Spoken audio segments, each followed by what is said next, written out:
That's upcoming this Sunday in Morocco. I have here with me Eugene, Ofori, Sottie, my usual suspect in here. My guy, how you feel? All good. Feel Charlie Ghana no did the slow. By this time, I should have been in Morocco, coming to you live from Rabat or Tangier or Fes. It's all good. Everything will be fine. But Ghana is not in the AFCON. That doesn't mean that you are not doing anything in AFCON.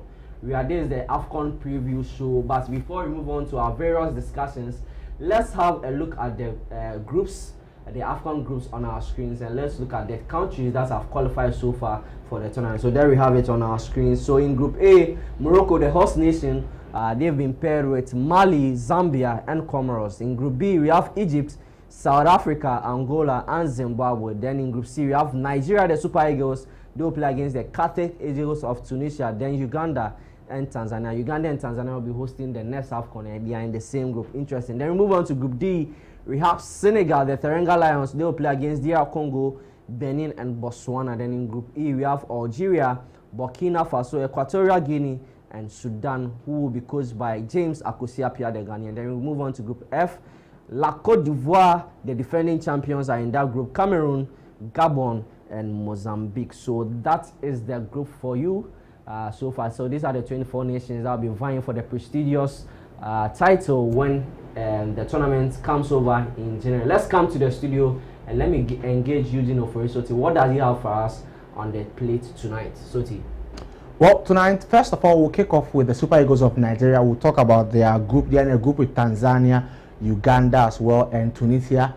And then from there, we'll also look at the Cameroonian perspective. We'll then jump on to Mali and Comoros, as well as South Africa as well. So we'll delve into all these countries. So at least we are covering at least 5 countries who will be participating in this year's AFCON. All right, I think we have our first guest, so let's go. Well, so let's start off from the Super Eagles of Nigeria. And remember that at the last AFCON, they placed second, losing to host nation, the Ivory Coast, in that final by 2-1. And they are returning to the AFCON, trying to see if they could win the AFCON for the first time since 2013. Trying to see if they can get their 4th ever AFCON title. From our perspective on the Super Eagles of Nigeria, we are joined by Favor Itua, who is a sports analyst from Nigeria. Hello, sir. Good evening. Thank you for joining us on the program. Hello, sir. If you could kindly unmute. Unfortunately, we cannot hear you. If you could kindly unmute so we could speak. Well, we are trying to connect with Favor Itua, who is a sports analyst from Nigeria. Remember that Nigeria have come so close to winning the AFCON in the last few years. We're third in 2018. Hello, sir. Can you hear us? Good evening. Hello, sir. Good evening.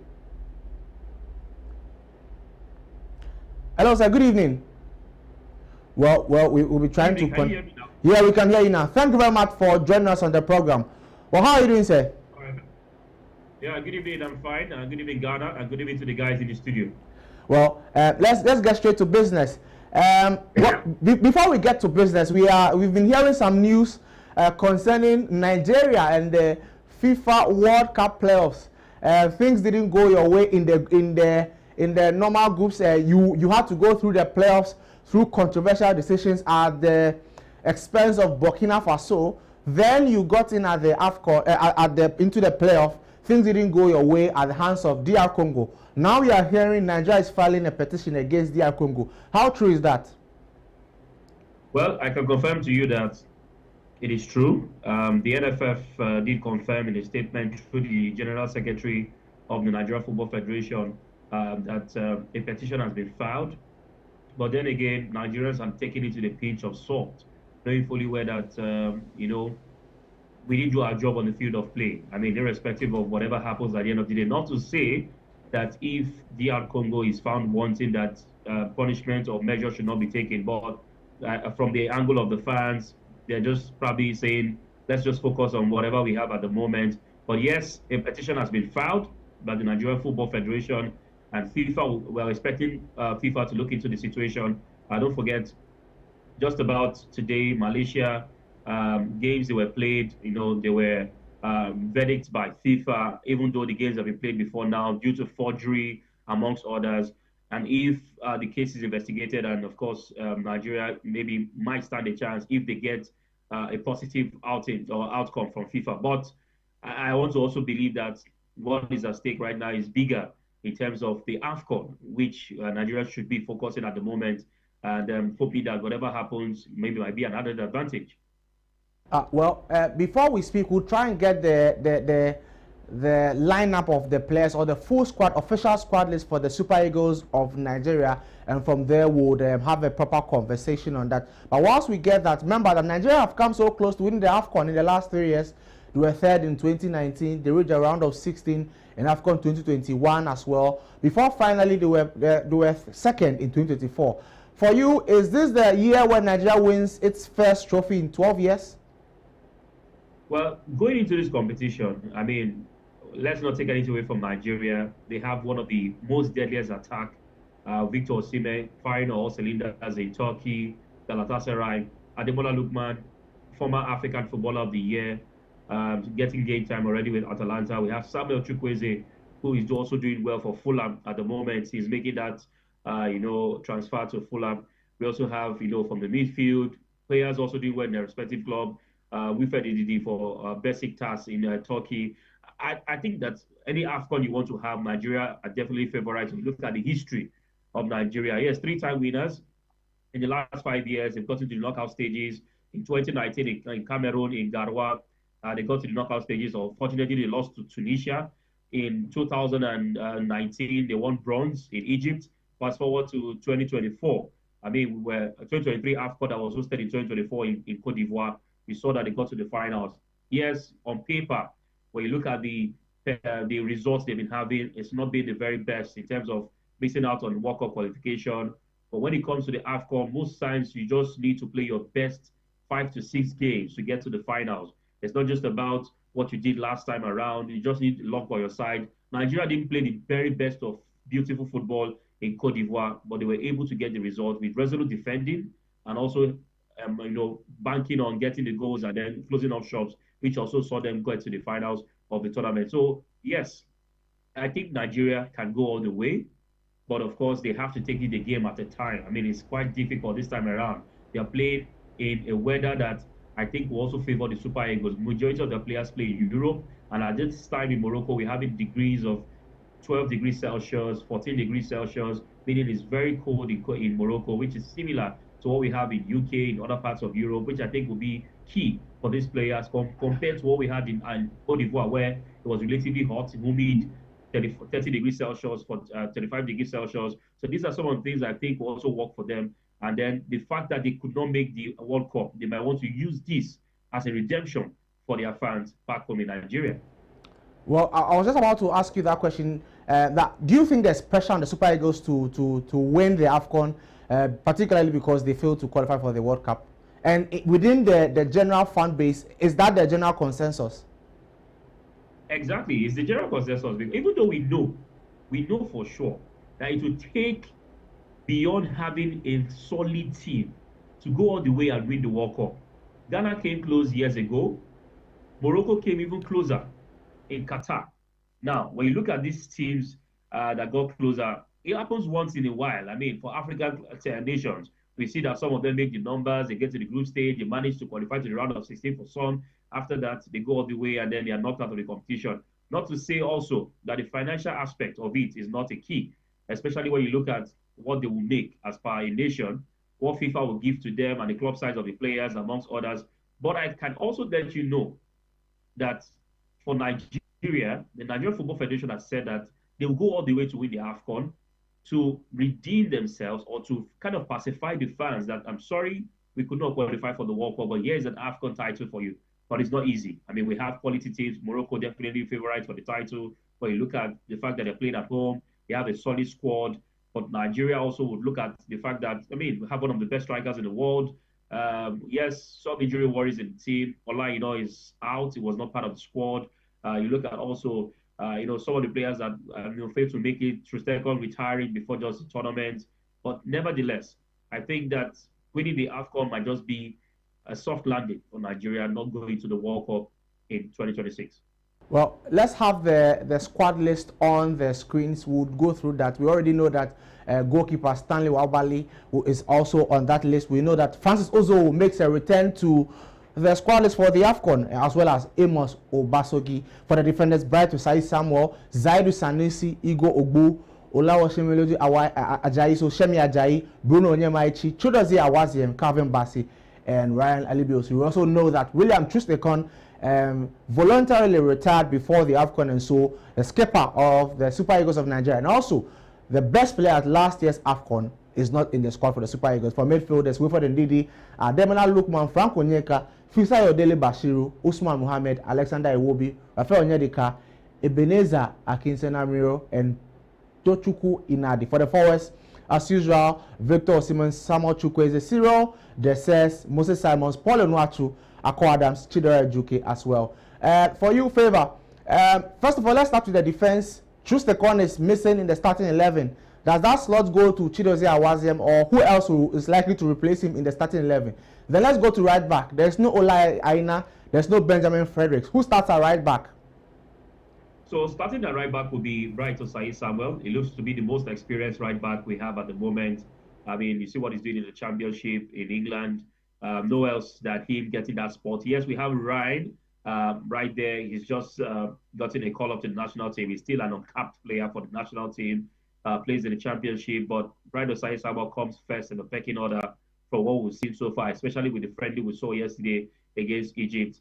So I think Bright Osai will retain that right back spot. And then for the central defense, I'm thinking that maybe Eric Chell might play a three-man defense and wing backs. But if it happens like that, or if it doesn't happen like that, we get to see Calvin Bassi play alongside Semi Ajayi. These are two experienced players. Calvin Bassi plays for Fulham, and Semi Ajayi also not doing badly for his club side. So these two guys would start at central defense, and then look at the left back. You definitely want to look at between Zaidu Sanusi. I think Zaidu Sanusi comes first before Bruno Oyemechi.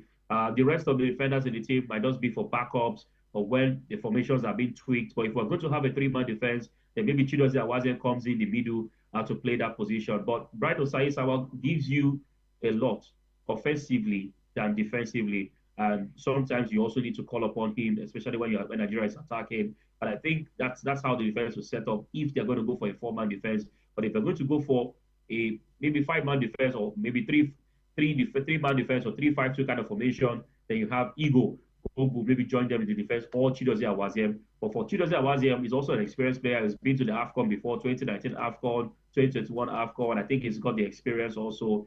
Maybe he might just, because he's versatile, he can also play right back. They can also play from the center back. So these are what I think would play out with Eric Chell if he wants to tweak his defense in the absence of the most valuable player at the last AFCON, William Trustekon. Well, finally, before we go, let's look at the performance of a player like Paul Onuachu. We saw him play against Egypt yesterday, and also the fact that Cyril Desess, interestingly, is in the squad after that NFF match report almost demoralized him. It berated him unnecessarily. How do you think Desess will psych up before this AFCON? Well, for Cyril Desess, I mean, yes, he's been involved in his side in Greece. Played UEFA Europa Conference League, if I'm not mistaken. I think he got a penalty for his team just about some days ago. He has also been having game time. But for the national team, Cyril Desess have not been able to replicate that form we see for his club sides in the national team. Same, of course, goes to Paul Onuachu. Paul Onuachu is, when it comes to goal scoring in his club side, he's there. I mean, look at what he's doing for Trabzonspor in Turkey. Banging in the goals, even second to Osimhen when you look at the number of goals he scored for his club side this season. But when it comes to the national team, it's different. And it also brings me to one fact. There are some players that would be very, very good at their club side, but we never realize their potential in the national team. There are some players that are national team players, irrespective of what they play for their club side. Maybe, just maybe, that Nigeria has not been able to play to his strength.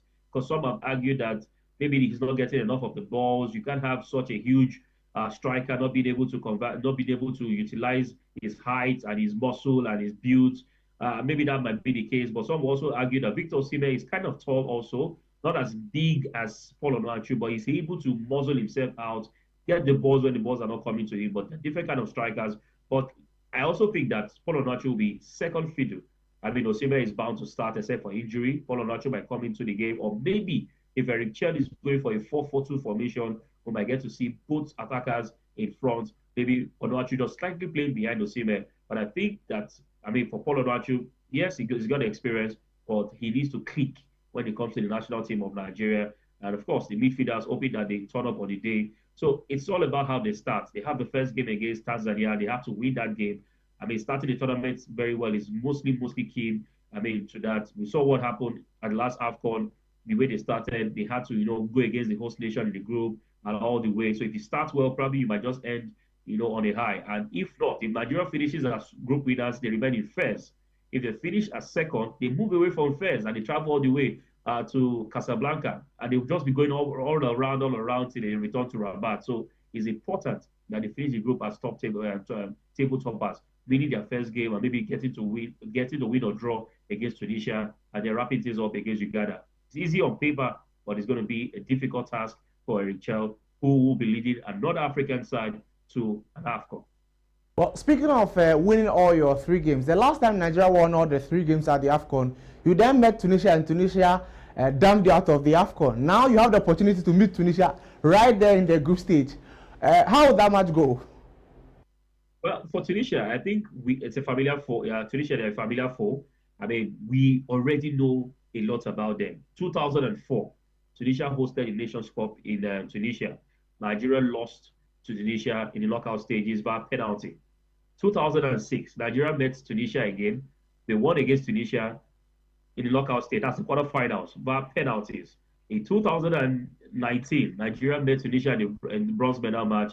Nigeria won that game a goal to nothing. Fast forward to 2021, they lost in the round of 16. Red card to Alex Iwobi that also ruined Nigeria's day in the round of 16. That's why winning all their games, like you said. And now again, we're getting to play Tunisia just another time. I think Tunisia, they're not what we used to know them to be. I mean, the North African powerhouse have moved away from Tunisia. It's like Morocco. From Morocco, you look at Egypt. From Egypt, you look at Algeria.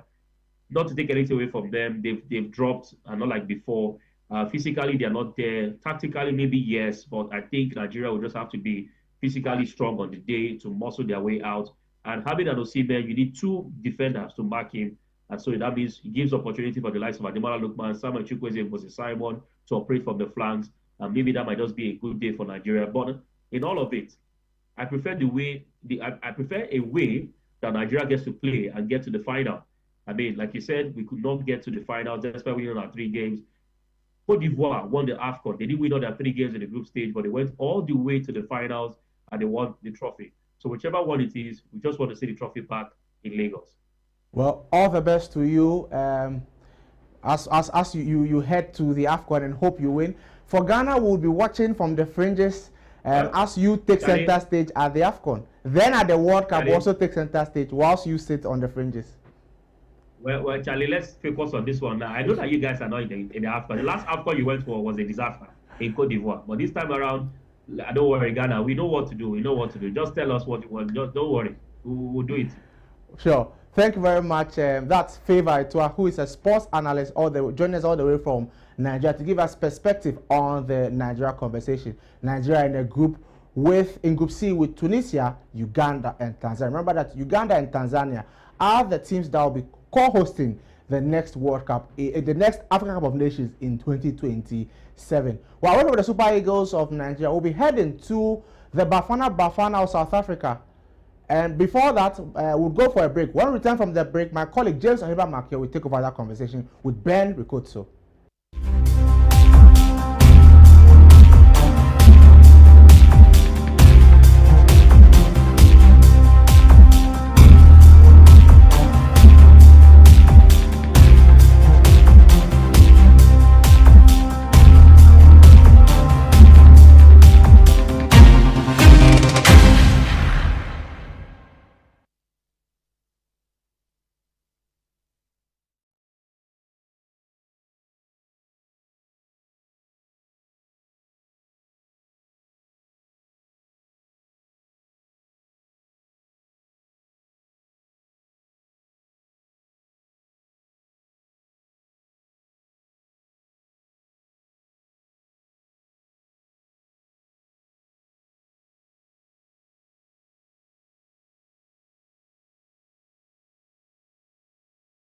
Introducing Betway's Bet Influencer, a groundbreaking feature where you can make money by just sharing codes. He just needs to share his codes and make money.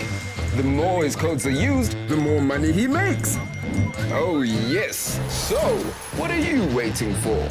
Anyone can be a bet influencer. Share your codes and make money. Bet Influencer, another world first from Betway. This advert has been approved by the Gaming Commission of Ghana. Betway, get way more.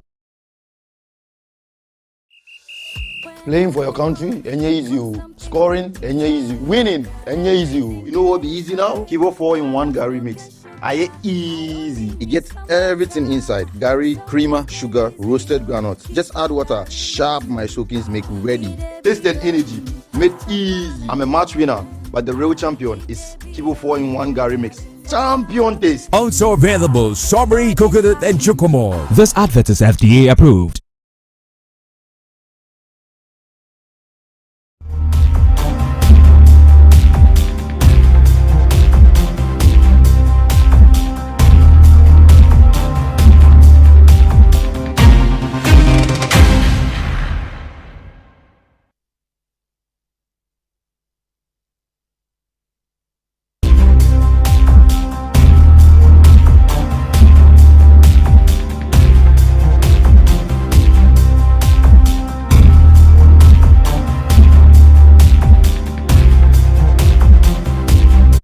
Welcome back from the break. You're still watching our special preview of the AFCON 2025. What an interesting conversation that Eugene Ofori Sottie had with Fortune Itua of Nigeria. We are going to see whether Nigeria can really do well when it comes to the African Cup of the Nations. For the World Cup, they might not be.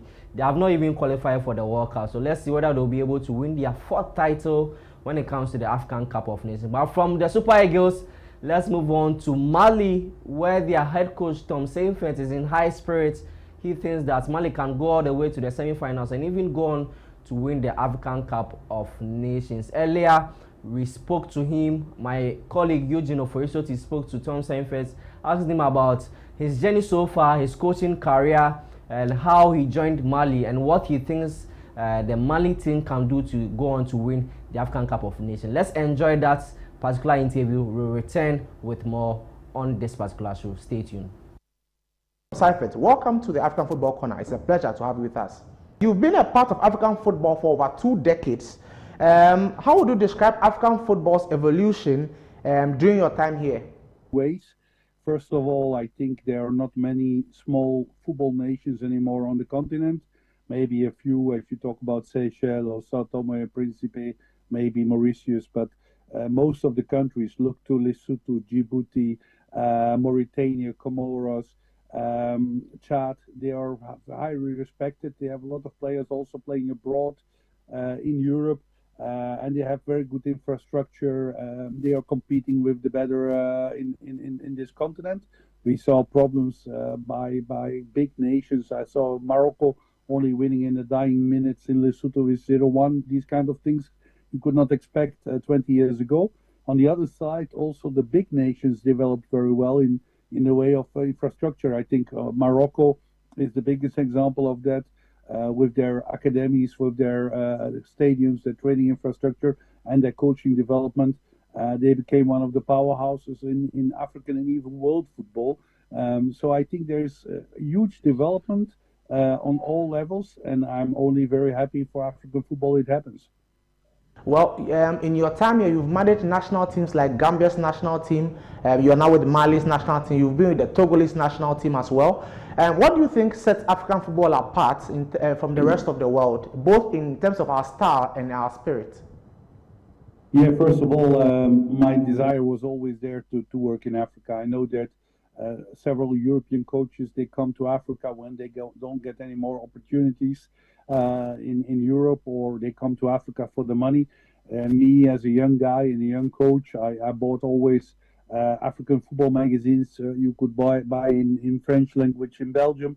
And one of my examples was, as a young coach, always Philippe Trousier, who made a brilliant career with Morocco, Burkina Faso, Cote d'Ivoire, Nigeria, South Africa, and other countries in Africa. And for me, working in Africa was always a goal and a desire. First of all, I love the passion of the public in Africa. I think Africa is the continent where people love the most football. Football is huge importance for the people, for the public, both on club level and national team level. People watch every day football on TV, but also in the stadium. They love their stars and they love to chant for their teams. On the other side, I think Africa is probably the continent with the most quality of players. If you look to the quality of development in Europe compared to the quality of development of players in Africa we don't have so many professional clubs with academies with professional development, but the biggest stars in European football are African players. Can you imagine that when you have a similar development and a similar infrastructure in Africa like in Europe, you become world champion? And naturally Morocco and even Ghana in 2009 and now Morocco in this year with the under 20 proved already on that level to be the best in the world. And I think it doesn't take so long anymore that an African country on senior level become a world champion, because Africa is first of all a brilliant football loving continent, but also a continent with huge quality of players. Thank you very much, Coach, for your thoughts on general impressions on African football over your 2 decades you've been. Let's now zoom into your work at hand. You lead the Eagles of Mali into their AFCON campaign, but let's look at your work so far. Since taking over in September 2024, your Mali side has recorded 8 wins, 3 draws, and just 1 loss, with the best points per match average since 2002. That's about 23 years now. What has been the key to this consistency? Yeah, first of all, when I arrived in 29 August last year, Mali had some problems. The coach got just sacked, but also there were some conflicts between federation and some players, and naturally the results were not good. When I took over, the World Cup qualifiers were already played for 4 matches, and Mali had played 3 at home, with only a win against Chad at home, a draw at home against Central African Republic, and a draw away against Madagascar, and the loss at home against the Black Stars of Ghana. So they had only 5 points after 4 matches. They were not really in a good state. But immediately we tried to change things. We had some new players in our list of players. We changed a little bit the style of playing. Mali is always known for their beautiful football, but we also wanted to be more result orientated, because on the end you can play good, but if you lose the important matches, you can't achieve what you want. And that mentality we wanted to change, and together with my staff, together with the federation, with the government, we built step by step. And we had a good start in the AFCON qualifiers, as you already mentioned. We were with Mozambique and Guinea-Bissau, 2 countries who played in the last AFCON, and even Mozambique of Guinea-Bissau in the last 4 AFCONs, and Eswatini. And yeah, we qualified quite easy as number 1. We had 4 wins and 2 draws. We conceded only 1 goal and scored 10 goals in these qualifiers. But I think we kept the momentum also in the World Cup qualifiers, where we had the last 6 games, also 4 wins, 1 draw, and the only loss was naturally in Accra in September of this year against the Black Stars, and that was really disappointing. So over these 12 competitive matches, quite good record, 22 goals scored. Still quite offensive, because 22 goals is not bad, and only 3 goals conceded. So I think we brought an organization. We renewed a little bit the squad, because we invited some new players. In total, 15 players made their debut in the last 14 months since I'm there. And yeah, we brought a new image and a new feeling to the team, and hopefully we will be ready for AFCON. Mali has qualified for 10 consecutive AFCONs, and the nation still dreams of lifting the trophy for the first time. What's the mindset going to Morocco 2025? Yeah, Mali is always that country what people say is one of the favorites or one of the outsiders, and that was also one of the reasons I really love to work with Mali. Mali is in potential a big football nation and can compete with Ghana, with Cameroon, with Ivory Coast, with Nigeria and others for the best. But the last 10 years, 12 years, they didn't achieve that much. I remember that the last time they reached the semi-final was in 2013. There was a back-to-back semi-final, 2012, 2013, two times third. But after that, they finished 10th, 12th, 11th, 11th, and in the last AFCON also the quarter-final with the 7th spot. But if you look to the results, only twice they won 3 games in an AFCON in one tournament. That was in 2012 and in 2004. If you compare that with Gambia, where I was in 2021 in Cameroon, we won 3 matches with Gambia and became 6th at AFCON. We lost only against the host in the quarterfinal against Cameroon. I think Mali has the potential to reach again the semi-final. You need always luck in that. There are some small decisions, some small things what can happen in the game, what can be against you or for you. But in potential, we have the quality together with 10, 12 other countries to reach a semi-final, and that is also our target. When I signed the contract, we said we want to reach minimum the semi-final, and we dream a little bit about more. I think that Mali also could become African champion if you have all the luck on your side, if with cards, with injuries, with decisions of referees, and with balls going not on the post but in the goal. But then you need a lot of luck, and everything has to go right. But top 4 must be our ambition. Well, let's look at the group. You are in Group A. Group A looks a little bit tough. You've got host nation Morocco. Then you've got Zambia, who just won the AFCON almost like a decade ago in 2012. Then you've got a team like Comoros, who are more like one of the underdogs in a lot of competitions nowadays. So now you've got 2 former AFCON winners. One is a host nation as well. Does that make Mali an underdog in your view, and does that yield to your advantage? No, I don't think we are an underdog. The big favorite in our group is Morocco. That's clear. They are also the big favorite to win the cup. They have, first of all, a fantastic team. We have seen that in the World Cup in Qatar in 2022, but also their last development with under 20 with the senior team is amazing. And even if you see the players playing in Europe on top level, Morocco has a fantastic squad. Playing at home for their home crowd has always advantages. So they are the big favorite. Zambia is a good nation. I see that just today their coach has decided to leave Arvin Ram, so they will be looking for a new coach. So we don't know yet what to expect, which coach will come there and what kind of football they will play.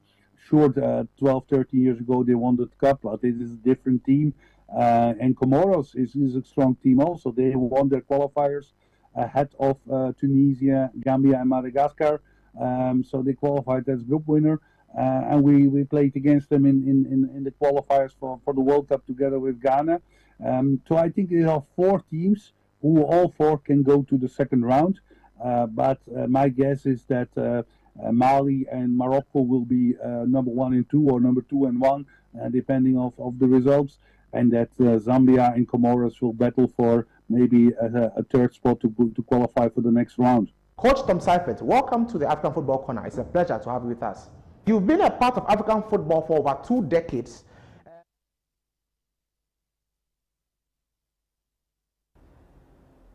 Interesting conversations there with Tom Seifert. So watch out for Mali, whether they will be able to do or get to the semi-finals, as their head coach said. But from Mali, let's move on to the Bafana of South Africa. And to help us have a great discussion, I have Ben Ricozo of SABC and also SAFM in South Africa. Ben, if you can hear me, welcome to Sports World. Thank you very much, my brother. How are you? I'm fine. Nice to say. Bibi awoko me so me hu ye se bibi awoko. Nyame wo ampa. Like interesting. Let's go on. South Africa are in the AFCON 2025. Ghana didn't qualify, unfortunately, but you guys are there. But yesterday, your team played against the Black Galaxies of Ghana, who are the local-based players. Looking at the performance of Bafana, how would you rate them? Because here in Ghana, we think that our boys did very well against your team. I think they did very well. Look, I'm biased towards Ghana. I feel I'm a Ghanaian more than being a South African. I'm disappointed that the Black Stars are not playing this year. what I can say, we cannot read much into that match yesterday because it looks like some of the players were trying their best to save themselves for the AFCON, which is starting next week. It was not entertaining that much, but you might have watched the game. Hugo Bros trying to change and maybe come up with some different combinations, but it didn't impress much yesterday. We can't read much into that game. Oh, I see. So you guys were impressed, but looking at the lineup, Warren Williams, who is the goalkeeper, obviously starting at the AFCON, wasn't imposed. I saw evidence Mokopa in the starting lineup. There were also some players, interesting players that didn't start in that particular game. But as you said, Hugo Bros was trying to test some of the players. Now let's come to the South African squad that's heading to Morocco. We know that there is no Pesitao in the squad. There's no Temba Zwane also in the squad. How does that affect your performance? Because we know in the previous AFCON, you guys got to the semi-finals. You did so well with these two players included in the squad. But this time around, they will not be in Morocco. How is it going to affect your team? I think the coach have come up with a team that we believe they will do well. Look, Pesitao has been there. I think he has passed his sell-by date. New guys are coming into the game. But the inclusion for me to see a little bit of internationals. We've got Siabonga Ngezana, who's playing in Romania. We've got a new guy called Smith, Tylon Smith, who's playing for Queen's Park Rangers. We don't have much when you look at international, except the two players who are also playing in Saudi Arabia. But the squad that we have, this is the best that we can provide. And I'm telling you, we reached the semi-finals in the previous World Cup. We are bound to do better than that. And you can hear how Hugo Broch, he's so bullish about this. Remember, the attitude of the coach, you will see it in the field of play. That is the attitude that you're going to be seeing. But we are not taking anything for granted. But this squad, my brother, this is the best squad that we can put together. The rest, look, Pesitao, Siabonga, non-vetted, they've passed that stage. I think now it's time for the new blood. It's time for us to show that we can play better and we can win the AFCON this time around. If possible, if we play according to our strength, I believe we might reach the semi-finals once again or even make it to the finals. And we are really, really serious about this time around. All right, Yamiho. But you guys are in Group B of this AFCON. You guys are in Group B with Egypt. You are in that group also with Angola and Zimbabwe. The last time that South Africa met Zimbabwe in the World Cup qualifiers, we saw what happened in that particular stadium where you guys, I think you guys drew with them and made your qualification to the AFCON sort of a bit, to the World Cup, sorry, a bit shaky. You also have Egypt in that group, 7 times winners of the African Cup of Nations. Mohamed Salah, Omar Mamouche, these are great players when it comes to the African continent. There is also Angola, who did so well in the previous AFCON. They got to the quarterfinals in the previous AFCON. How do you rate your chances, first of all, against Egypt and then Zimbabwe in this particular group? Egypt is going to be a banana skin. I must tell you that they play very well. We know how they play. These are the Northerners. They play like a European team. They're a very, very good team. We're not taking them for granted. That is the only team that I'm worried about more in that group. Egypt is going to be a very difficult match. When you look at that, we might go through with Egypt if possible. But I'm telling you, we are not in an easy group. We are aware of that. Zimbabwe, always, these are our neighbors here. You know, these are our neighbors. It's always a derby. They want to prove a point every time they play against us. As you mentioned, you said when we were qualifying for the World Cup, they were happy that they drew against us, and they were happy that we might not qualify for the World Cup. It's going to be that hoodoo playing against Zimbabwe. If the first game, my brother, very important game is against Angola. Okay. That is a very important game. But with the team that we have, I'm dead sure that we should be able at least to make it out of this group. But it's not going to be easy in football. Therefore, doesn't work. Zimbabwe is coming out guns blazing. Okay. Egypt, we know how they are. We are aware of that. But let's see. Once we play against Angola, we'll see where we are going. I think we need to win the first match. If we win the first match against Angola, that would be the best for Panama. But other than that, I'm telling you, I don't know if I should call it a group of death, but people might disagree with me. But we are in a difficult group. We are in a difficult group. All right.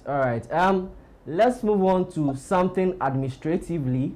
The last time in the World Cup, Mokoena featured in a game that was seen as unqualified. Can you give us an update on what happened to that official, or what is the latest update on that particular issue? Can you bring us up to speed with that? That when you look at that, it was addressed or dealt with like it's a political football. It was dealt with. We were very upset. The official still kept his job. The official is still working. Okay. The official is still here. I understand the official is traveled to Mexico. I was told that he traveled to Mexico to go and inspect the pitch in Mexico. Okay. Why don't you go to Morocco and inspect the pitch? You're going to Mexico while we're going next year. But I think that those are the politics of football across the African continent. But we, as journalists, we are watching. And I must tell you, the way this thing was handled, we are not happy. The official is still there because we qualified for the World Cup. If we didn't make it to the World Cup, I don't think the official was going to be there. But something was supposed to have been done. In my opinion, I would have fired that guy the next day if it was me. Unfortunately, I'm not in charge. There are people who are supposed to take charge of that. But if it was me, I would have fired the dude the next day because that was wrong. That was wrong. Even the coach, they try to defend him. Whichever way they want to defend him, they can defend him. They can say I'm unpatriotic, it's fine. But I think for me, that was a mess in that administration. Yeah. I think that was a mess. Even here in Ghana, we're wondering what's really happened. But before I let you go, I'm about to do something. I'd like you to predict this. Do you remember this celebration? Do you remember this celebration? We celebrated, we thought we qualified, and we didn't.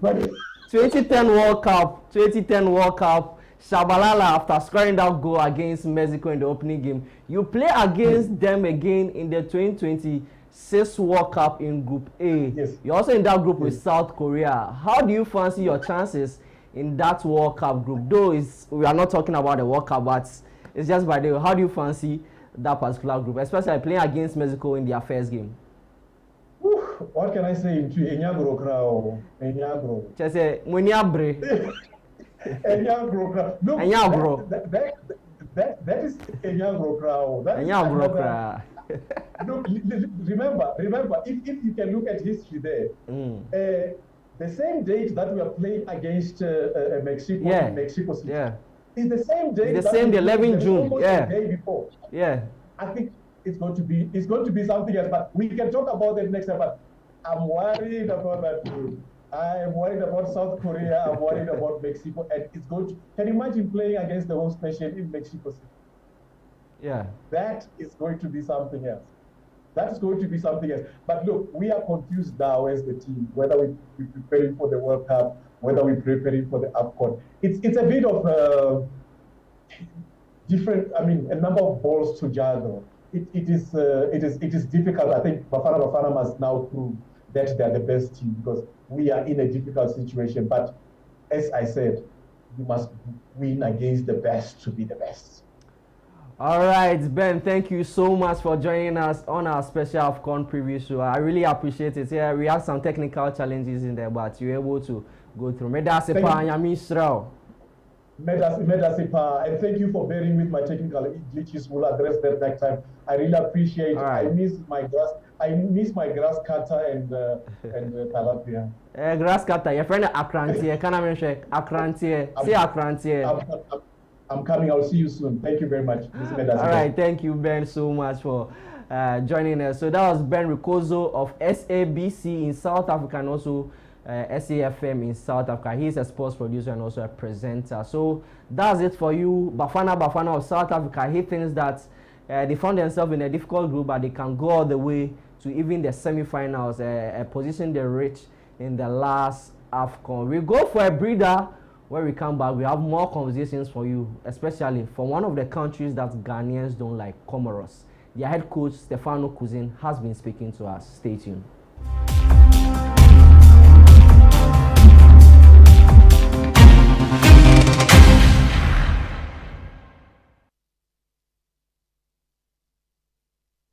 Introducing Betway's Bet Influencer, a groundbreaking feature where you can make money by just sharing codes. He just needs to share his codes and make money. The more his codes are used, The more money he makes. oh yes. So, what are you waiting for? Anyone can be a bet influencer. Share your codes and make money. Bet Influencer, another world first from Betway. This advert has been approved by the Gaming Commission of Ghana. Betway, get way more.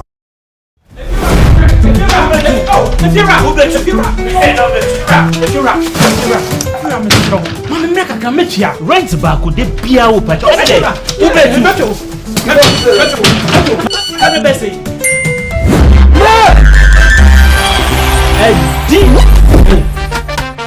Come on, come see what?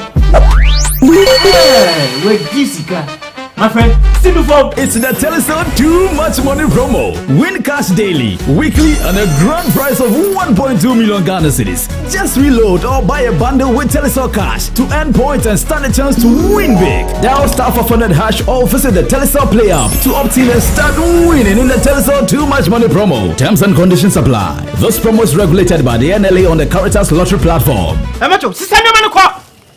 When is campaign? If you're a baby, many schedule no. If you know, meto chiaka. Inti ene, uno ba no mpe baby amobeda. Oh no abeka. You did too much money. No matter. Telecel, connecting energies.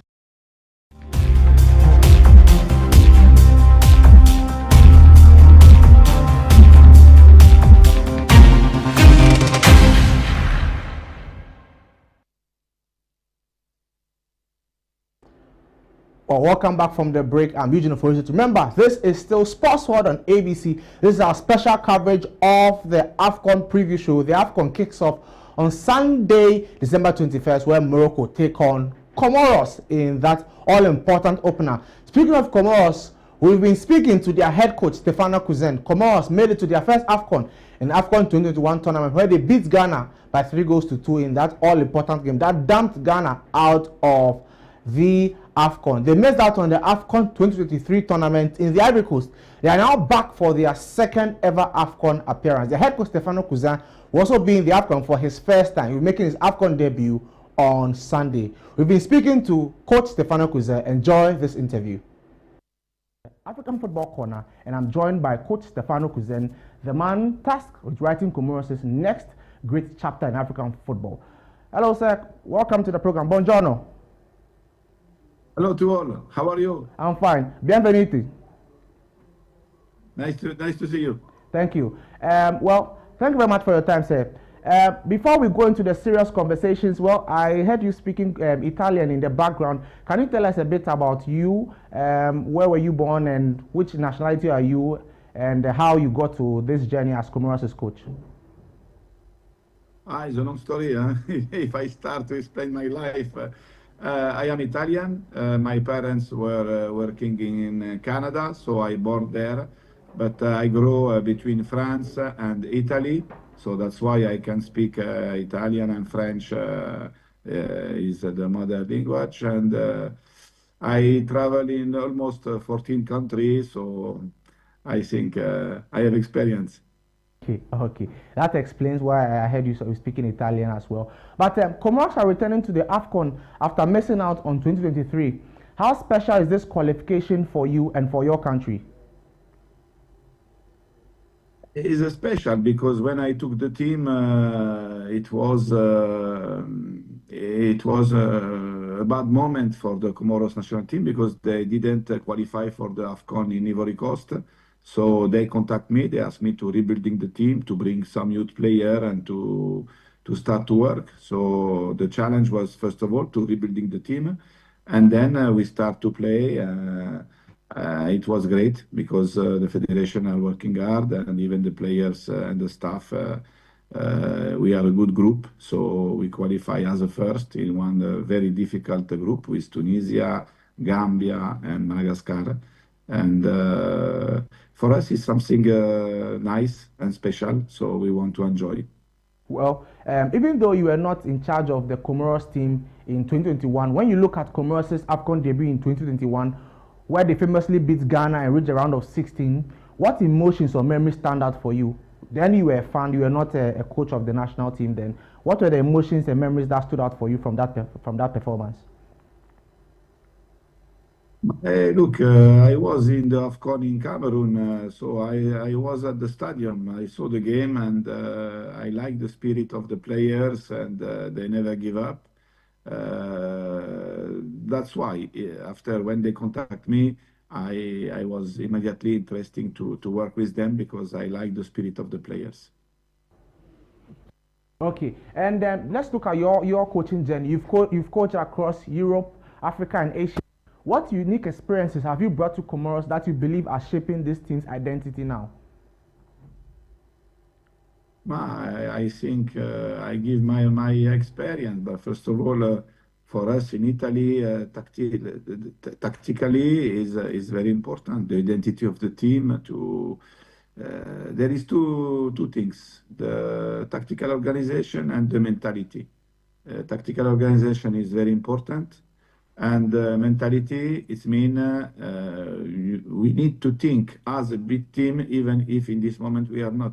So that's why when I start my job, I remember that we start the World Cup qualification and we beat even Ghana at home, playing a great game. So we play until now 22 games, we won 12. It means we changed the mind of the player, and this is something great. Well, many people describe Comoros as the new face of African underdogs. Well, how do you manage the expectation while still keeping this team grounded and focused? You know, in Africa, there is no small team. In Africa, any national team is competitive. And it's not because you play in Liverpool or in Chelsea that when you play against Tanzania, Comoros or Malawi, you will win 5-0. In Africa, it's not like that. In Africa, it's important the mentality, it's important the organization, and it's important to play as a team. And most of the big team, they have big players, but maybe they miss something as a team. So we want to play as a team. This is our target. Well, now you're speaking of your target, so let's look at your group. Comoros are in a tough group. You are in with host nation Morocco, Mali, and Zambia in Group A. How are you preparing your team mentally and tactically for the high caliber opponents you have in your group? First of all, we must know that all the team that they are in our group, they won the group stage. So it means we have the best of the best. Morocco is the best team in Africa, this is for sure, and one of the best in the world. They are playing at home, so it will be tough. Mali, they beat us twice in the World Cup qualification. I know them very well. It's a very, very strong team. And Zambia is always a strong team. Is a three team that Comoros never beat before. So my challenge is to make something better this time. Well, that's interesting, your thoughts on that Moroccan team. Well, let's look at the Moroccan team because your opening game at the AFCON will be against Morocco. That will be in front of over 40,000 fans. How will you manage expectations of your players and fans, especially because Morocco will be looking to open the tournament with an emphatic win?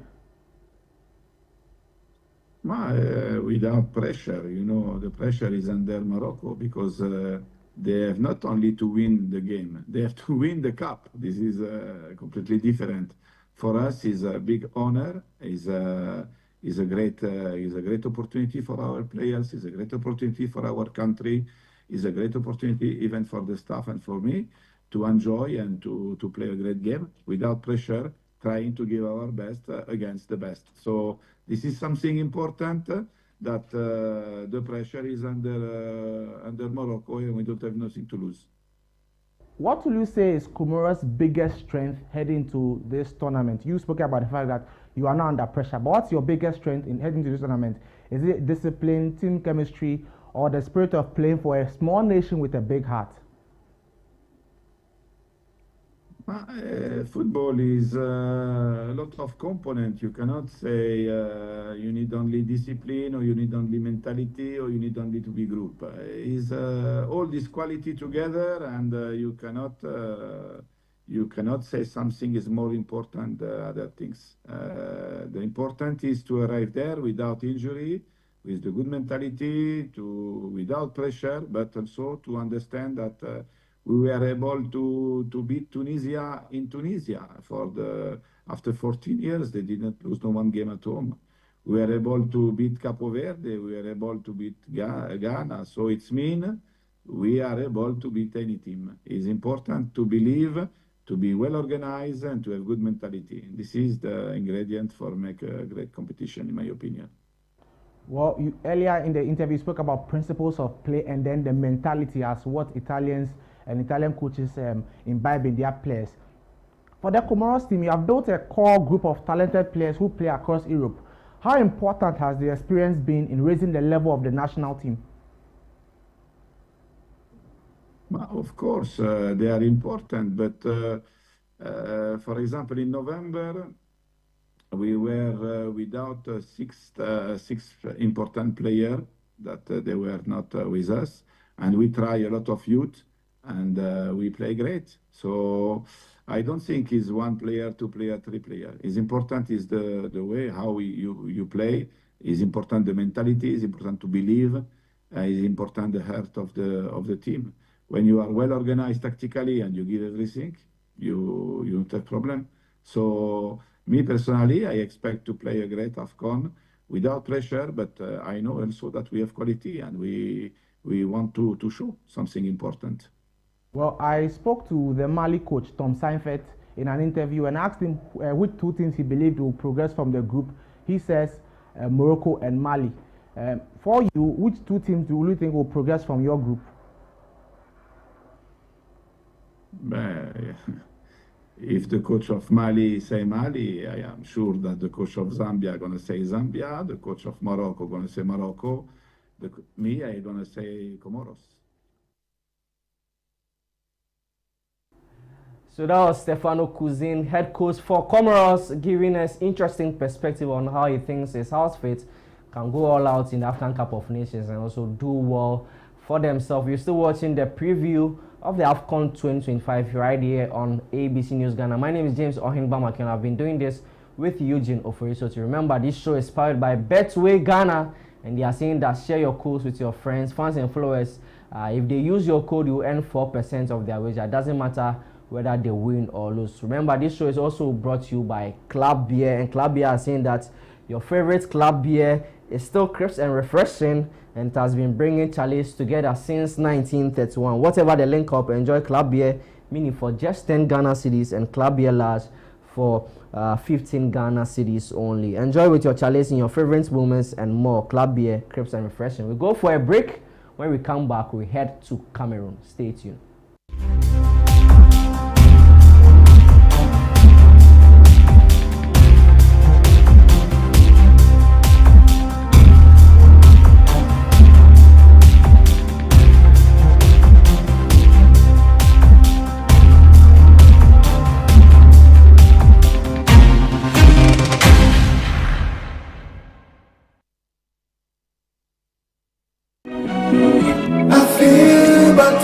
Be the beer, you go like them.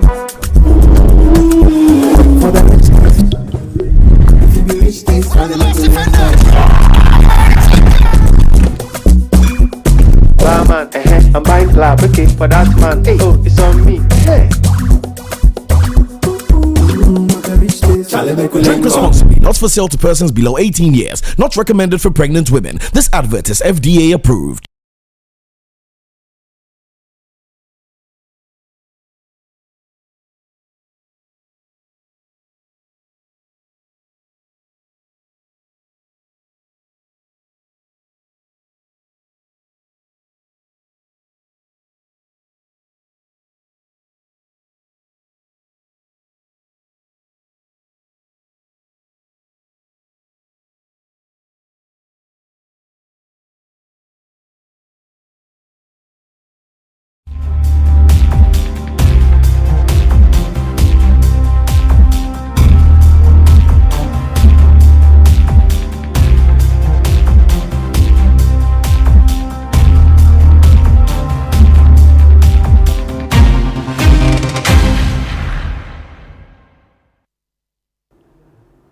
Welcome back from the break. You're still watching ABC News Ghana. It's our special coverage of the AFCON 2025 preview. Remember, it's coming on in Morocco this Sunday. Morocco will be playing their first game. Remember, this show is an interactive one, so you can send in your comments, your opinion, your perspective. Who do you think is winning the AFCON 25?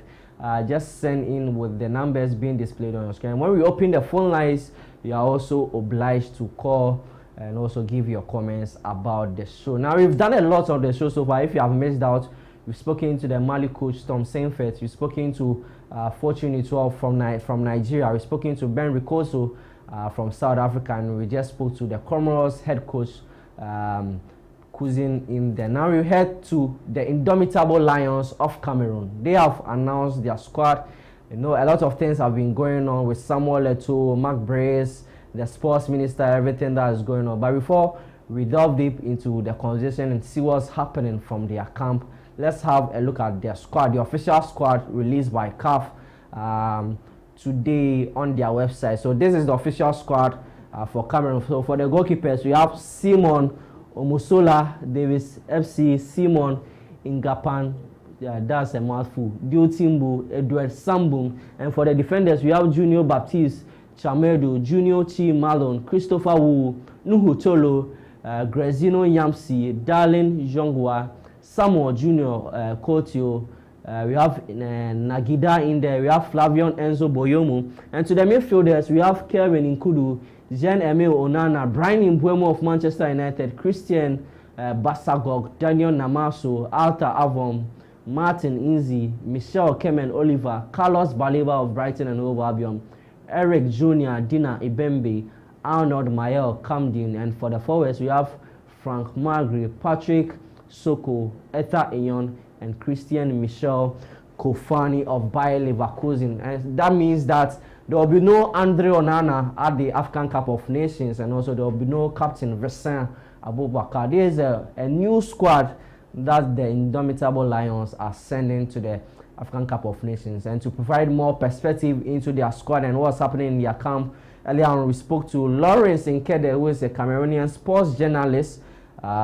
He spoke to Eugene Ofori, so he gives us more perspective why Samuel to appointed sacked Mark Brace, brought in a new coach, why some of the players are not going, why Andre Onana is not at the AFCON, why Vincent Abubakar is not there. And he also did mention about 15 new players will be making their debut at the African Cup of Nations. That's something interesting. Let's enjoy the conversation with Lawrence Nkede. Well, let's focus now on the indomitable Lions of Cameroon, still focusing on their preparations towards the 2025 AFCON, which kicks off on Sunday, 21st December, where host nation Morocco will take on Comoros in the opening game. For a little bit of conversation on the Cameroonian perspective, we are privileged to be joined by a Cameroonian sports journalist and consultant for state media CRTV Sports, Mr. Lawrence Nkede. Hello, sir. Good evening. Thanks for joining us on tonight's show.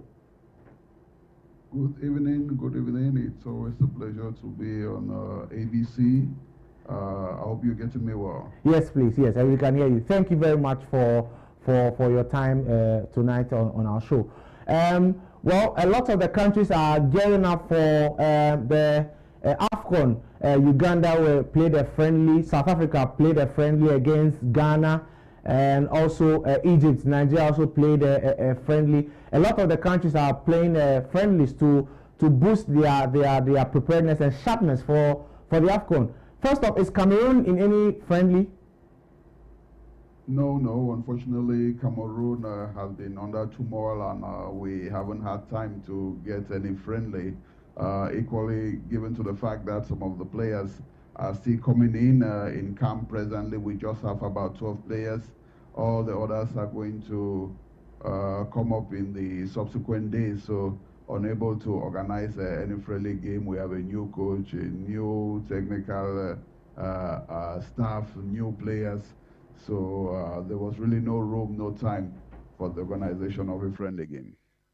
That's very much interesting. So if no friendly, how then do you measure the sharpness of your team heading into the group stage games? Well, I think that's going to lie on the shoulders of Coach David Pago, who has taken over the team, because about 17 of the players are new. Some are just beginning even their selection with the national team. So he already has to form a team because these are players called together, and he has to form a team from these players. And I believe before Cameroon's game, we'll have about, from the time FIFA has given that all players should get to the national teams, we will have about maybe 10 days of preparation, maybe, which is not enough, but I think he will have to figure out something. We are always taken aback in these situations. Well, let's now look at the way forward for your country. Well, after we last spoke to you, rumors then were rife that Coach McBreeze is not ready to step down. He had also announced his squad, and in that squad we had Andre Onana in there, and there was a whole lot of hula baloo. For me, it was quite confusing because we thought that we are now gone past the shock, and Andre Onana was not going to the AFCON. What's the veracity of that story? First of all, were those rumors true? And if those rumors were true, what's the latest update in terms of that? Well, they were not rumors. I mean, the Coach McBreeze, he refuted the decision of Samuel Eto'o, and you know he was employed by the Ministry of Sports, but dismissed by the federation. So he was saying it's not right, and we're expecting to see the reaction of the Minister of Sports who was the one who brought in McBreeze, but he made no mention of it, and he organized a preparative meeting with the Cameroon Football Federation and made a declaration that he has handed the team back to the federation and that they should do better than what they did in the last AFCON. So indirectly saying that McBreeze is a past story, and there was no turning back because all the big boys, all the experienced players who were at loggerheads with Eto'o have been sidelined in this new selection of players, and I think for some of them it will be the end of their career with the national team owing to their ages and owing to the fact that we didn't qualify for the World Cup. But it should be known that McBreeze too, he was expecting a backing from the ministry. That's why he published his list, but that backing didn't come up because, you know, at the level of CAF and FIFA, it's the federation that has the codes, the login information to insert the names of the players and technical staff to take part in the competition, and not the Ministry of Sports, who is much more political and whose power ends at the level of Cameroon. So, well, is it fair to say that then the Minister for Sports betrayed head coach McBreeze because he was expecting some sort of backing? So, is it fair to say he was betrayed? Well, I mean, when you deal with politicians, you will not talk of betrayal. It's all about strategy. It's all about pulling the blanket on your side. And at one point, if the minister finds himself back to the wall and has to drop out McBreeze for him to keep his position, he's just going to do that. But it looks more like a betrayal, but we have seen much more than that. So it's just some sort of normal situation at the level of Cameroon, and McBreeze has already been forgotten in the minds of many. That's a very interesting way to put it. But let's look forward in terms of the squad.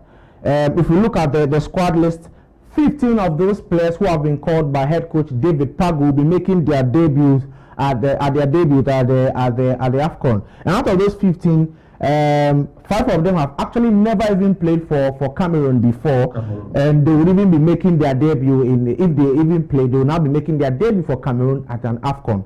And out of those over 20 players have been selected, 8 players have been to the AFCON once, 4 players have been to the AFCON twice, and only Christian Basogok has been to the AFCON 3 times. He's also the only member of the AFCON winning squad that would be at the AFCON. Looking at this list and looking at the group you are in with Gabon and the Ivory Coast, who are one of your sworn enemies or your worst rivals, and then against also Mozambique, who are also a very good team. Remember that they ensure that not progress past the the group stage at the last AFCON. What do you make of Cameroon's chances? Well, I think it's difficult to bring a barometer and say our chances are 50%, 70%. We don't even know whether we'll get out of the group stages. We don't know whether we will perform highly and get right up to the finals. There is much uncertainty around this team. We don't even know how the team will be composed. You said it rightly that so many players are new to the team. Very few have played an AFCON. So in all that, it now depends upon the coach to say who is going to play and who is going to start from the bench. We haven't seen these players. Some are coming in for the first time with Team Cameroon, so we have never seen them played with the national team. They are just discovering the team, so it's very difficult to say the chances of moving out of the group stages. I think if we had a friendly game, it would have permitted us to have some sort of barometer to evaluate the team's potential and strength. But at the moment, it's total blackout. It's very difficult for any analyst to say exactly what the team is capable of doing, and the team is going to depend on David Pagu's imagination, and especially in the background, we see the hand of Samuel Eto'o, the president of the Cameroon Football Federation, who many think is the one originally who brought out the list of selected players, because he always wants to have a hand in whatever is being done technically with the national team. And that's where the fight between him and the ministry came, because the ministry wanted a coach that would have free hands. But Eto'o always wanted to have a coach where he can have a say in the team. And winning back the team from the ministry, he has an upper hand. And we don't really know. I mean, it's very difficult. If you put yourself in our shoe, it's very difficult to say who is capable of doing what and who are going to be the possible starters. But I believe when the full team will be composed, maybe from the training sessions, from the feedback we'll get from those present in Morocco, we might start having an idea of what Team Cameroon could look like. Well, you've introduced Samuel Eto'o back into the competition. Let's go back to Samuel Eto'o. It's interesting because the last time we spoke, you spoke about the fact that politically Samuel Eto'o was aligned with the government and even campaigned for President Paul Biya in the run-up to the election. How then was it that the government went behind his back to select a coach, and how was that whole situation reconciled with him that he now has power back in his hand in terms of managing the national team? Well, I believe it's much more complex. It's not just about football. The present regime, which has been there for, I don't know, 43 years now, it's divided into practically two parts. We are talking now politics, Cameroon politics. Okay. And there is that battle, underground battle for succession. And you have two camps fighting in the invisible world to say who is going to prevail, who is going to succeed the president. And when they are all from the same ruling party, but they are divided inside the party. So Eto'o possibly is found in one camp, and the Minister of Sports is found in another camp. So the battle between these two is not just a battle for football; it's a political battle, which is really seen, which really happens behind the curtain. And Eto'o was really at the verge of being evicted from the Cameroon Football Federation. If he wasn't re-elected, the Minister of Sports tried to do everything possible and even wrote a letter to the Minister of Internal Affairs in charge of security to stop the General Assembly, the Cameroon Football Federation elective General Assembly. But the Minister of Interior, who is in charge of security, didn't do anything of that sort and stay silent. And that's how Eto'o moved on and proceeded in the elections, where he was the sole candidate and won the election. And after winning the elections, 48 hours after, he just had to snatch back the team, reorganize everything, knowing that he has had the upper hand over the Minister of Sports. So they are all from the same regime, they are all from the same political party, they are all from the ruling party, but you have internal divisions, and those are the personalities those are the guys fighting. There's ego between the minister and Eto, so it's a little bit much more complex. But at the end of the day, as Eto succeeded in getting re-elected, he completely changed and turned the tables over. You also spoke to us about the fact that Cameroon is a country with over 300 ethnic groups. Is that right? Yes. And also we know that Cameroon is one of those few countries in the world where more than 2 international languages are spoken. So in Cameroon there's English and there's French. And I'm sure some of the players are francophone and some of the players are anglophone. Now what's the mode of communication in the team? Well, the mode of communication, it all depends upon the player, but it's mostly French dominant because most of the players are from the French speaking zone, but you have others who do express themselves in English. And generally what happens and what has been happening for the past decades is that the English speaking players are always regrouped in one sphere. They naturally find themselves together, and they have always been a minority in the team. It's true that there have been years where an English-speaking player was captain of the team. We remember Stephen Tato in the historic 1990 World Cup for Cameroon. He was from the English-speaking part of the team. We had Eno Eyong in the 2010s, 11s. He too has been captain.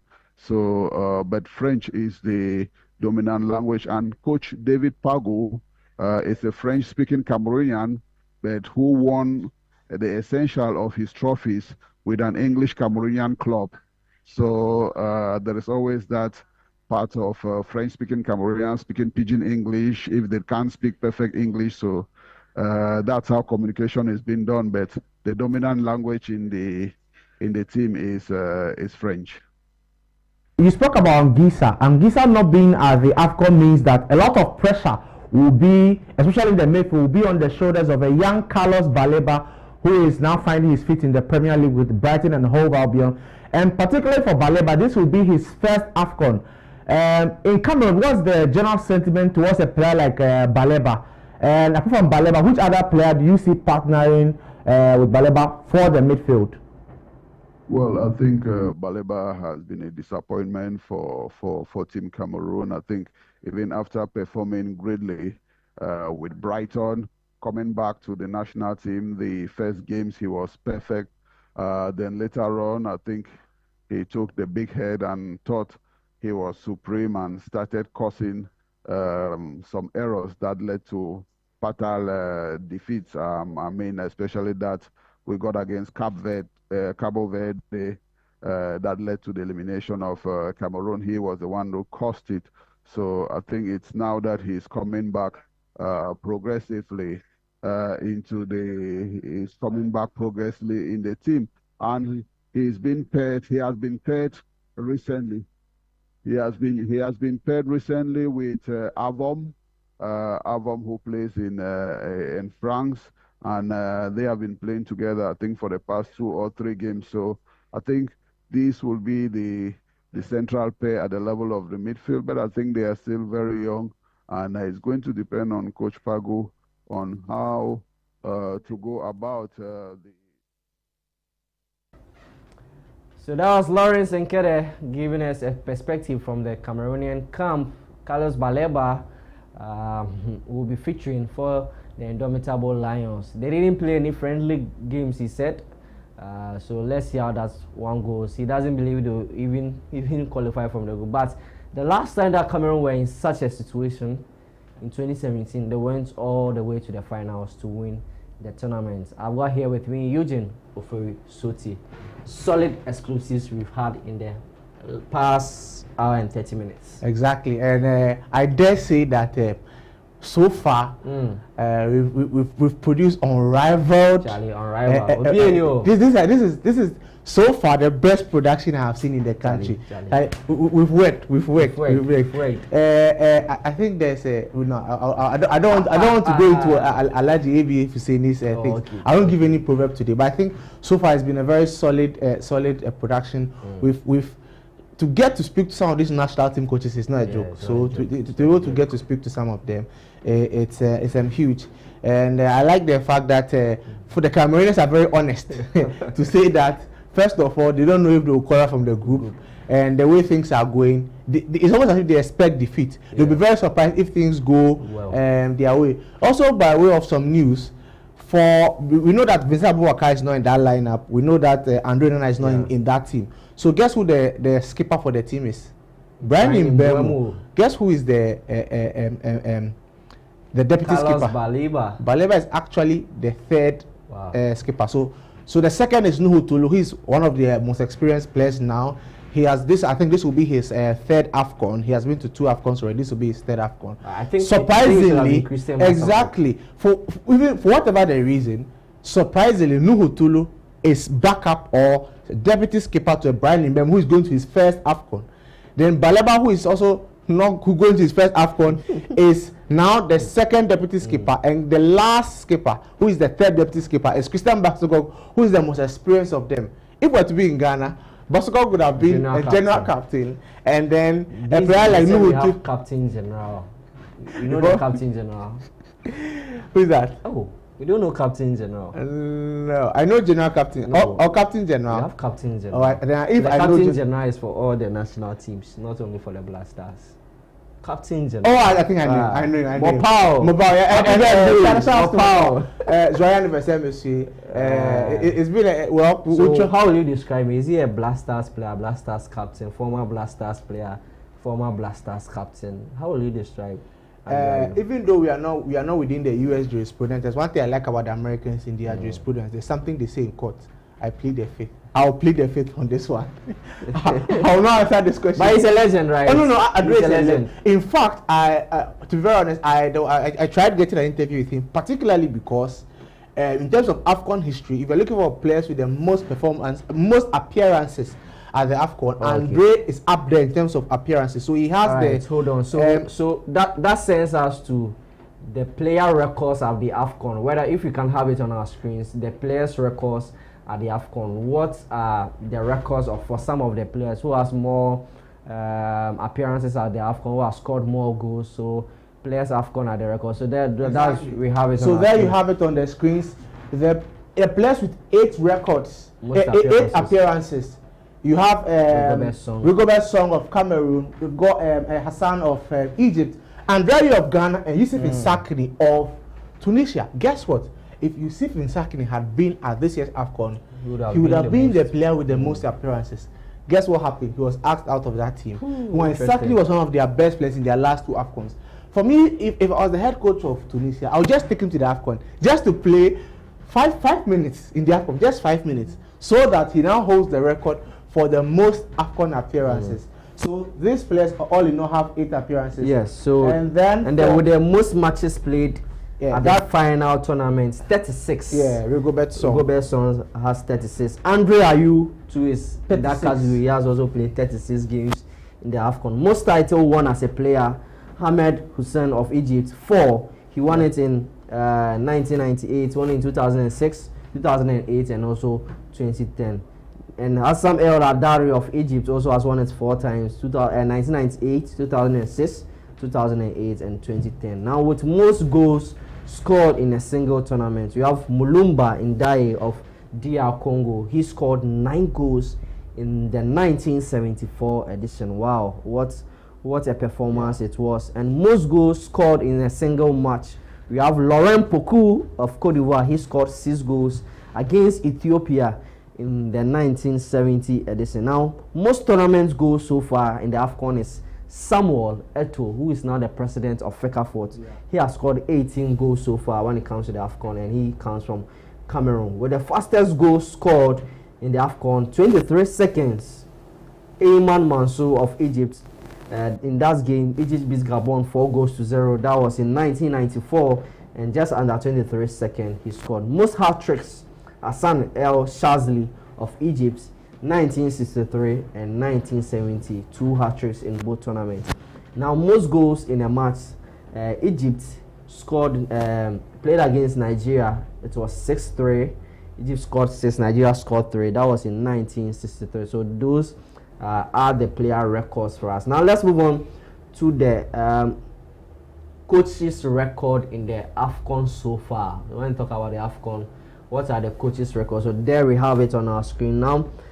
This man you see on your screen, Claude Leroy is the coach with most tournament appearances. He has appeared 9 times at the African Cup of Nations. He first did it with Cameroon in 1986 and also in 1988.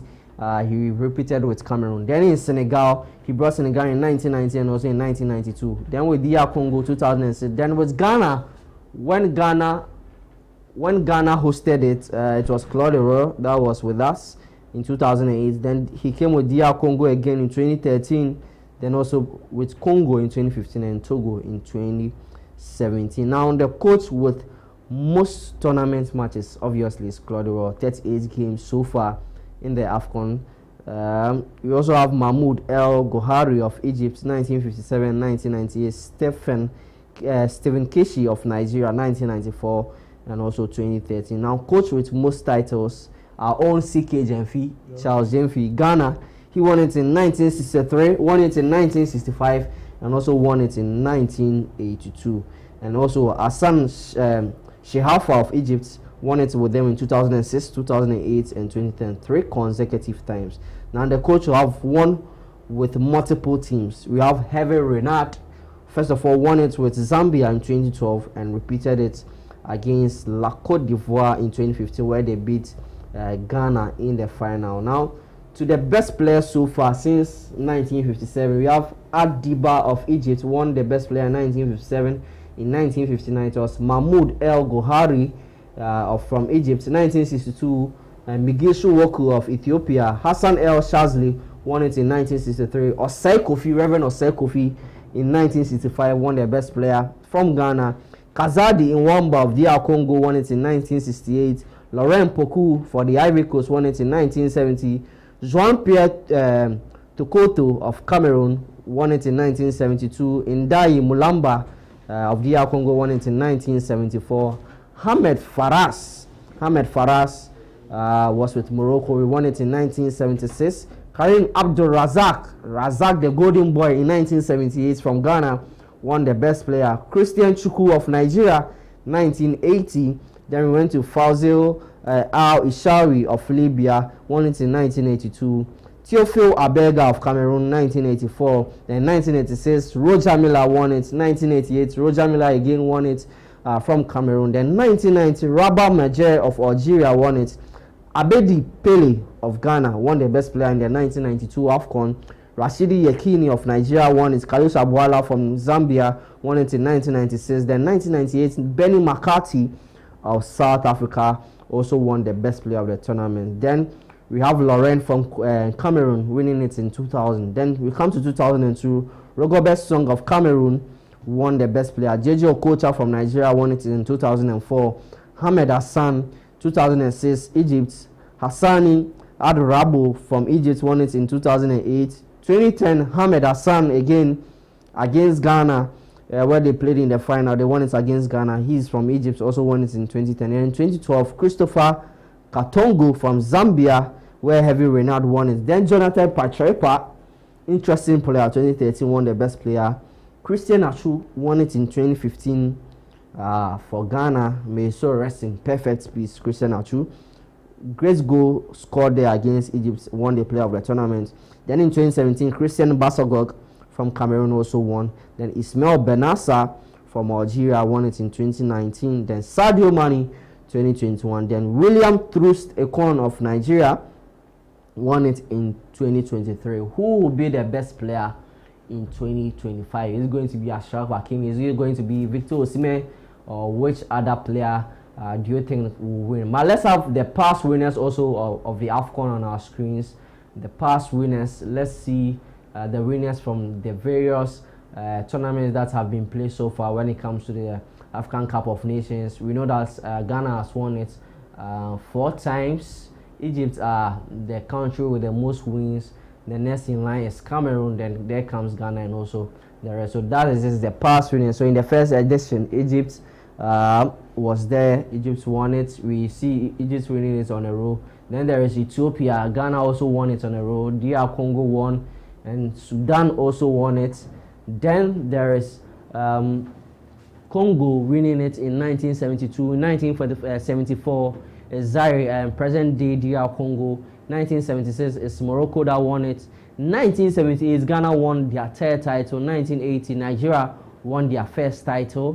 1982 Ghana won their last AFCON. From then they've not been able to win it. That was in 1982. Then 1984 Cameroon won their first ever AFCON. 1986 Egypt won their third AFCON. Then Cameroon won it. Algeria won it. Then in the last AFCON we've seen Ivory Coast win it. And Egypt is the only team to win it in 3 consecutive occasions. They won it in 2006, 2008, and 2010. Cameroon tried to do that, but they failed to do that, especially in that tournament in 2000 and also 2002. Ghana has also won it 2 times in a row. So that is the past winners of the AFCON. So that's what we have for you. Remember, the phone lines are open. You can call in to share in your comments. Also, the message lines have also been open. You can also call in or send in your messages. We are going to read all the messages for you. Remember, this show is powered by Betway and also Club Beer. Betway is saying that just share your codes with your friends, fans, and followers. I'll be joined shortly by Eugene Ofori Sottie for us to summarize everything that we've done here so far. But let me take you through the groups so far when it comes to the African Cup of Nations. So in Group A, we have Morocco, we have Mali, we have Zambia, we have Comoros. In Group B, we have Egypt, South Africa, Angola, and Zimbabwe. In Group C, we have Nigeria, Tunisia, Uganda, Tanzania. Group D, we have Senegal, DR Congo, Benin, Botswana. Group E, we have Algeria, Burkina Faso, Equatorial Guinea, and Sudan.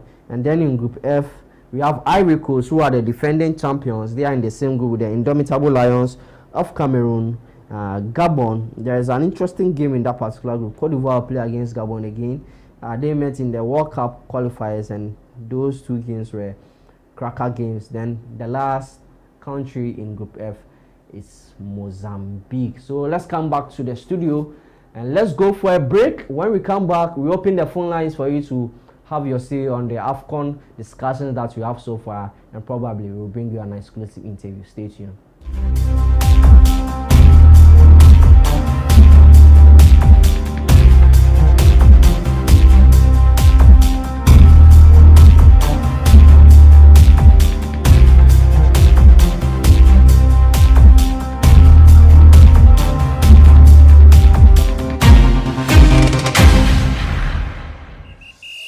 Playing for your country, easy. Scoring, easy. Winning, easy. You know what be easy now? Kivo 4-in-1 Gary mix. Easy. It gets everything inside. Gary, creamer, sugar, roasted groundnuts. Just add water. Sharp my soakings make ready. Taste and energy.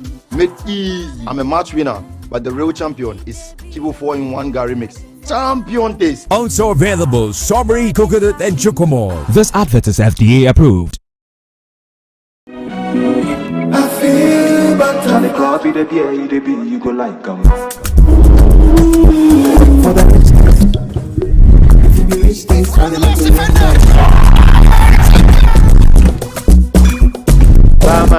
I'm buying club, okay, for that man, hey, oh, it's on me, hey. Drink responsibly. Not for sale to persons below 18 years. Not recommended for pregnant women. This advert is FDA approved. Introducing Betway's Bet Influencer, a groundbreaking feature where you can make money by just sharing codes. He just needs to share his codes and make money. The more his codes are used, the more money he makes. Oh yes. So, what are you waiting for? Anyone can be a bet influencer. Share your codes and make money. Bet Influencer, another world first from Betway. This advert has been approved by the Gaming Commission of Ghana. Betway, get way more.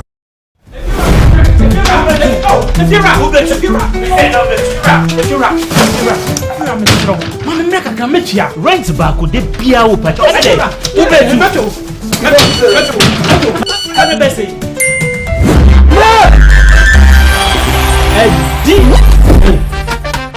Come on, come and see what.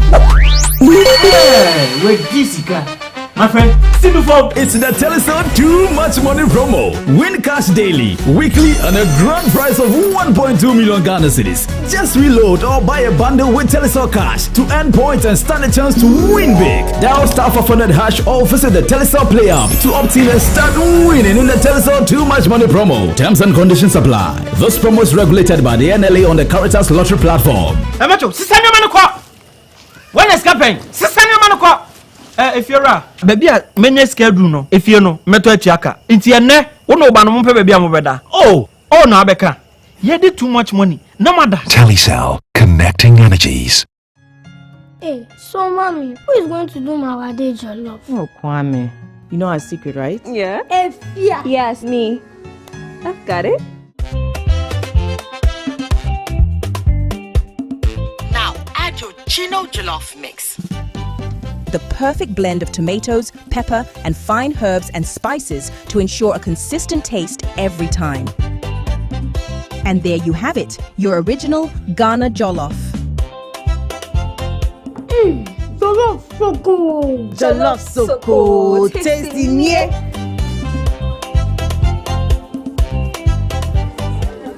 What is going on here? Enjoy jollof the Ghana way. Gino jollof is made with the perfect blend of tomatoes, pepper, and fine herbs and spices to ensure a consistent taste every time. This advert is FDA approved.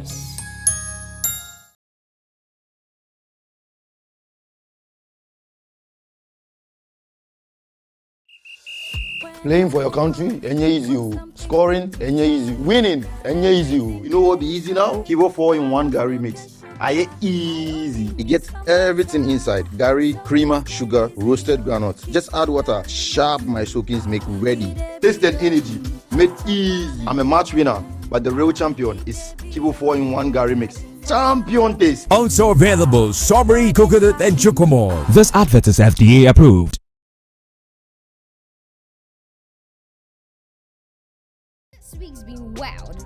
New releases dropping, artists blowing up, moments going crazy on the timeline. Don't worry, we've got you. We pull the highlights, the dates, the events, everything you need to know, and then the real fun starts. The official top 10 songs running the streets, the airwaves, and your playlists. If the culture is talking about it, we are counting it down. This is the rundown.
Welcome back from the break. You're still watching Sports World on ABC News Ghana with me, James Ohenba McKeown. Sports World is beyond borders, so obviously we are going beyond borders. This time around, boxing, and we have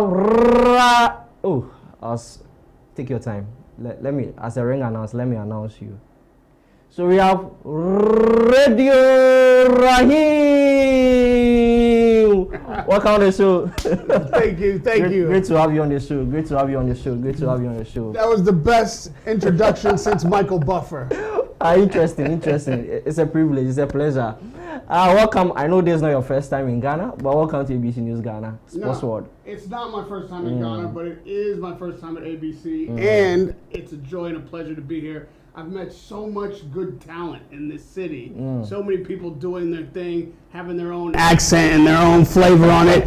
You're no different. Love the studio, love the energy. It's a pleasure to be here. Let's get into global boxing. Let's get into the business, as you said, and match day promotion. 20th December at the University of Ghana Sports Stadium. One of the biggest bouts coming up. Aziz and Craig from South London to Accra. That's right. One of the biggest bouts upcoming. But before we come to that, you are a sports broadcaster, sports journalist, covering the top fights, Anthony Joshua, Usyk, and everything. Globally, how do you see the sporting fraternity? And do you think that we are going to have powerful boxers who will be greater than Muhammad Ali and the rest? Do you think so? We've already had boxers who have well eclipsed what Muhammad Ali was able to earn as an athlete. Now, in the wake of his passing and the image that Muhammad Ali represents around the world, there are millions and millions of dollars to be made from his image, his likeness, his signature, his brand, and his family has capitalized on that. There is no greater boxer than Muhammad Ali, but there are a lot of richer boxers than what Muhammad Ali was able to attain.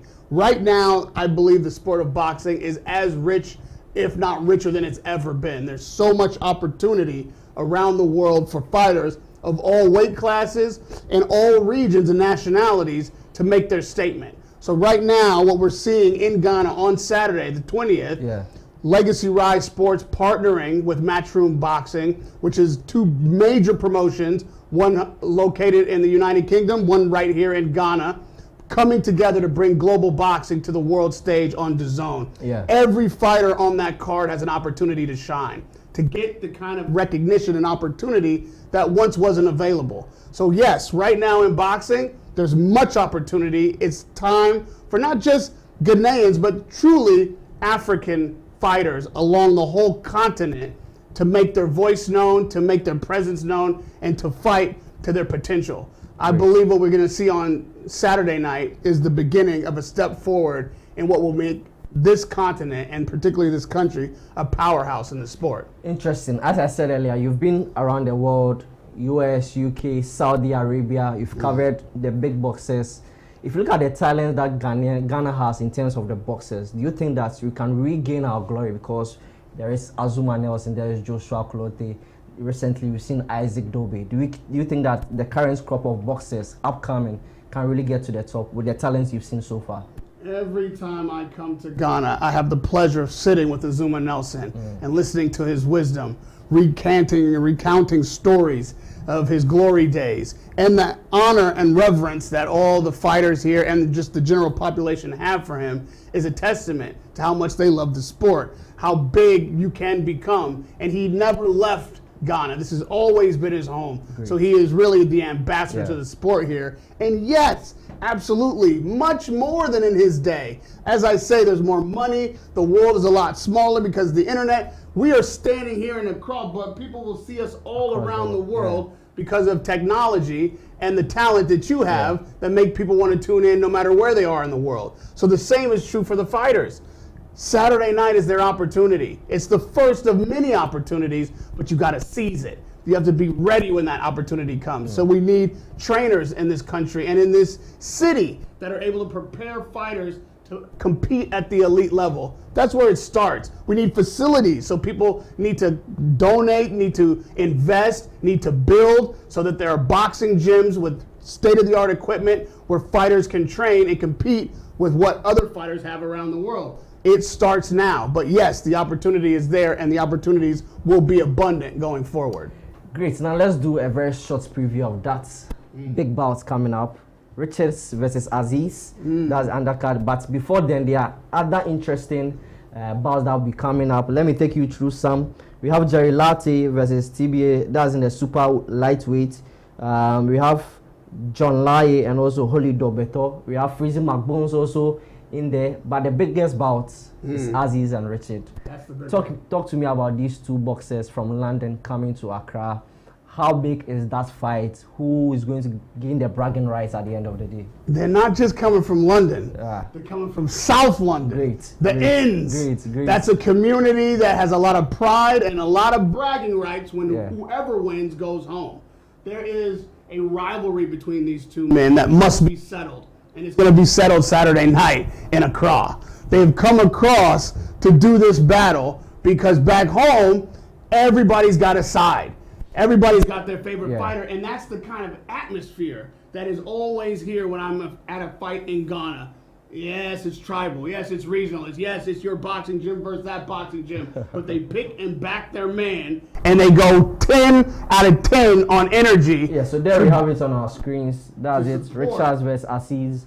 20th December this Saturday at the University of Ghana Sports Stadium. That's right. See how it goes. You can continue. So the energy that you get here is appropriate for this battle. These guys have a long-standing rivalry, and on Saturday night they settle it.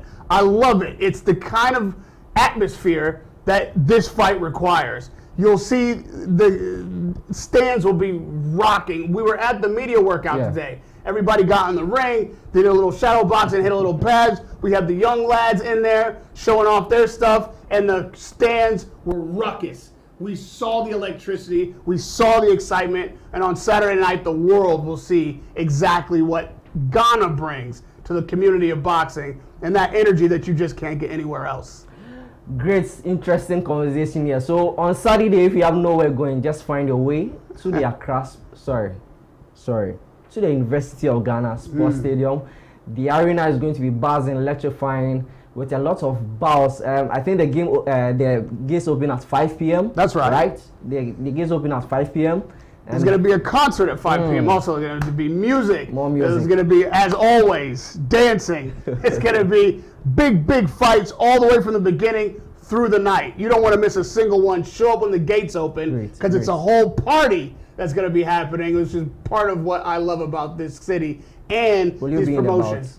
What's that? Will you be in the boxing ring? I'm going to be in there, bro, but I'm going to be dancing, you know? I wish I can spar with you a bit. The fans want to see me shake a leg or two. This is this is what I do. I climb in the ring and I dance with the crowd. I get the hype as the fighters come into the ring, and we all celebrate this great sport of boxing and the rich talent that exists here in Accra. So you heard from the man, Radio Rahim, a renowned sports broadcaster, especially in the sport boxing fraternity. You heard from him. Find your way to the University of Ghana Sports Stadium this Saturday. All the big guys are coming around, former footballers, former boxers, Azuma Nelson, whoever you want to see will be at the Accra Sports University of Ghana. Why do I keep on saying Accra Sports? University of Ghana Sports Stadium.